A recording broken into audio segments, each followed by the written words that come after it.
One of the best parts of the Terminator Cobra is the back side of the car. You have a big rear bumper that's a different design than ever before with the big Cobra callout. You have a very specific rear spoiler, which is one of the best looking spoilers ever put on a New Edge Mustang. It probably actually is the best looking spoiler ever on a New Edge Mustang. And it has a third brake light integrated into it, which is an LED light, which was pretty new for the day. And this spoiler was even wind tunnel tested at Ford to be right. It was actually an inch taller than it was originally designed to be. Some people like the rear bumper with no vinyl letters in the back, kind of a clean look. I prefer the letters in the back. I think it looks really good.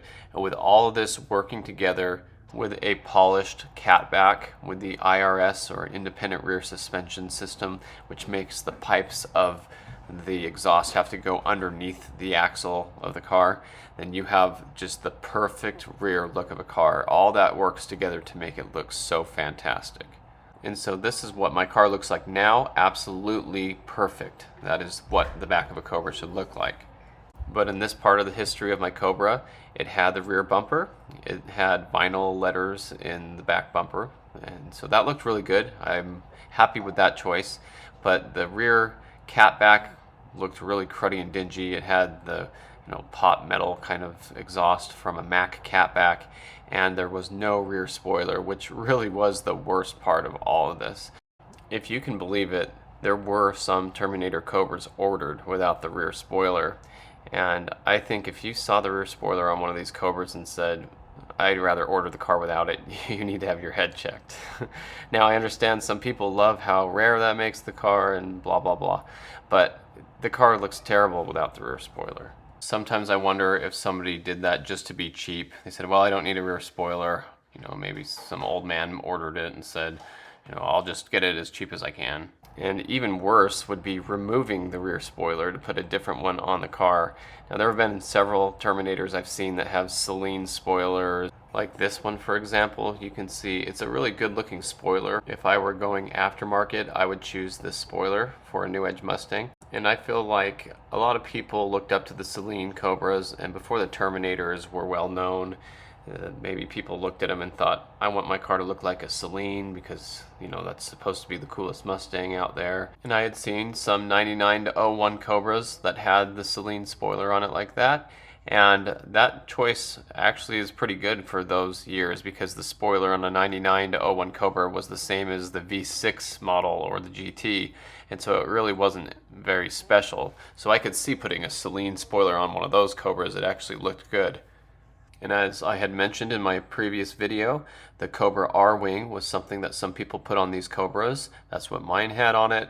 I actually think this is one of the ugliest spoilers on a Mustang. I totally understand why Ford did it. They did all of this to make the Cobra R an awesome track car that you could buy right out of the box, which is what they did to my car when they put a Cobra R-Wing on my car.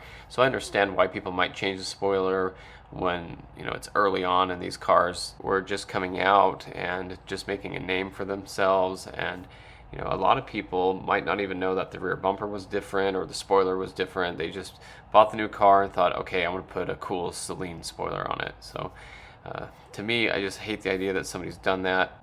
Even that 10th anniversary Cobra that I had watched in Vegas all those years that I mentioned earlier in the series had plug holes in the top of the trunk where somebody had put a different spoiler on it, probably a Celine style spoiler, and then luckily they returned it to the Cobra wing like this, but it had those plug holes in the top of the trunk like mine did at this point.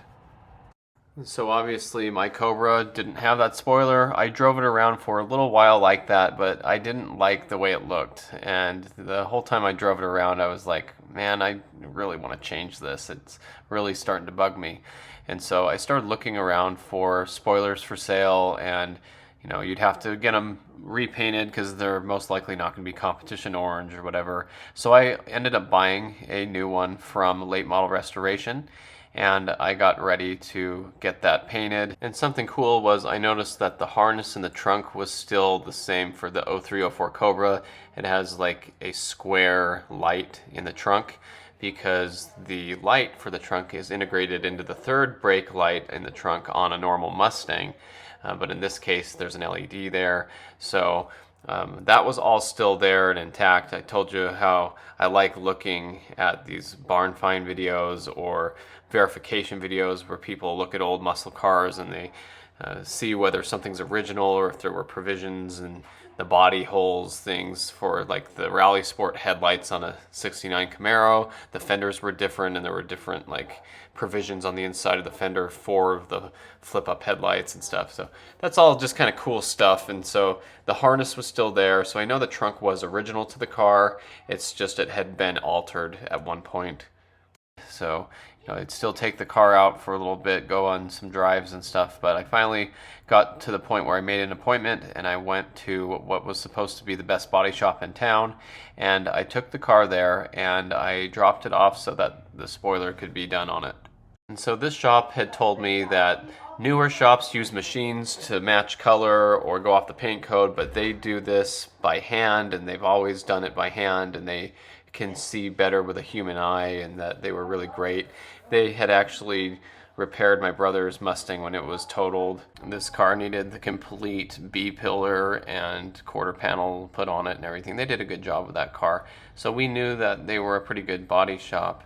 But they had told me that that rear spoiler I bought from LMR needed more prep work than they expected, and they were going to fill the holes on top of the trunk, which is what I had asked them to do. I mean, my other option would be find another wingless deck lid that never had a spoiler on it and have them paint that and put the drill holes where it needed to be and put that spoiler on. And I considered that, and you'll see later on I actually do buy a wingless deck lid from a V6 Mustang, and I'll continue on that part of the story when we get there.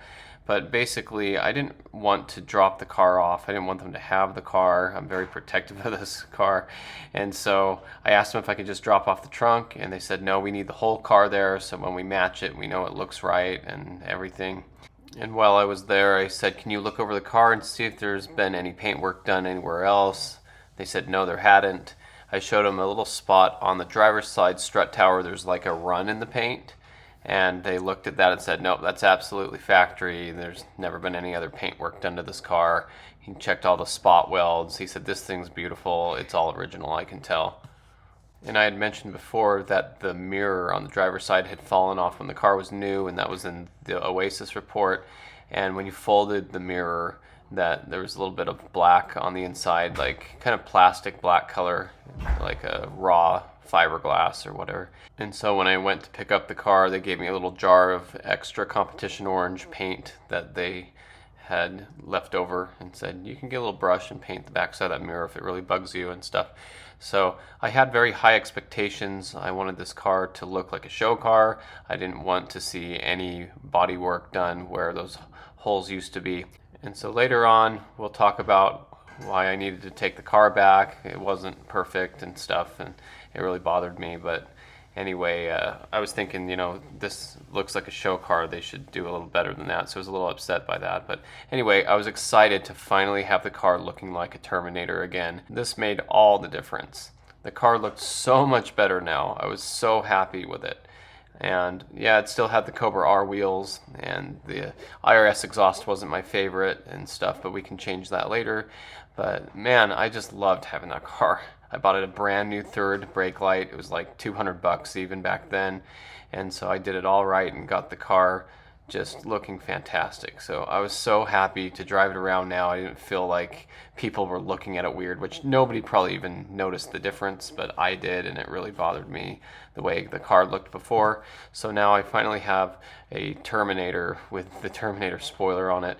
And these pictures are interesting because they're the few pictures I have of the car where it has the Cobra R wheels and it has the Cobra rear spoiler on it, because you could see the evolution of the changes I made to the car. But the paint match looked really good. They said something that they might have blended into the fenders. I don't know if they did or not. Everything looked really good. So I drove the car around a little bit and took these pictures of it, and man, me and my car just cruising around, it was like the best feeling in the world. That's why you buy these cars. That's why you want a Terminator. Everybody wants to have something they just love. And on these beautiful evenings where you're cruising around, the sun's just right, it doesn't get any better than that as far as the cars are concerned. So I enjoyed driving the car in this configuration for a little while. Like I said, very few pictures I have of the car like this with the Cobra R wheels and the spoiler on it. And it didn't stay like that very long. So the next video we're going to talk about changing the wheels and doing some things to make the car more the way I think it should be. So thanks for watching. I hope you enjoyed this part of the series. And stay tuned for more Mustang content and more of the story of this competition orange Terminator Cobra.